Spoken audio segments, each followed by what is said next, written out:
Hi everyone, চলে আসছি নতুন একটা রেসিপি নিয়ে। আজকের মিষ্টি তৈরি করব। আর মিষ্টি তো কম বেশি সবারই ভালো লাগে। আজকে সকালে দুধটা কেটে গিয়েছিল, আগের দিন রাত্রেবেলা আমি ফোটাতে ভুলে গেছিলাম, তাই কেটে গেছিলো। তাই ভাবলাম ছানাটাকে নষ্ট করে লাভ নেই, মিষ্টি তৈরি করা যায়।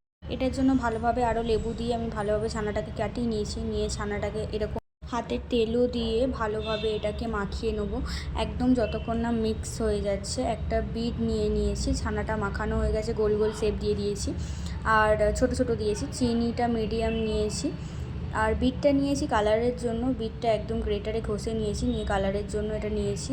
নিয়ে বিটটা ফোটাতে দিয়ে দিয়েছি চিনির জলের সাথে। চিনিটাও দিয়ে দিয়েছি। দিয়ে যখন মোটা মোটা হয়ে আসছে, ভাব বোঝা যাচ্ছে যে ফুটে উঠছে, তখন আমি এই যে আগে থেকে ছানাটাকে একটা গোল শেপ দিয়েছিলাম সেটা দিয়ে দেবো। এটা মিষ্টি জলের সাথে দিলে এটা কিন্তু যতটা ছোট তার থেকে একটু সাইজে বাড়বে, বড় বড় হয়ে যাবে মিষ্টি জলের সাথে দিলে, দেখতেই পাচ্ছ। আর এটা প্রচুর নরম হয়েছে।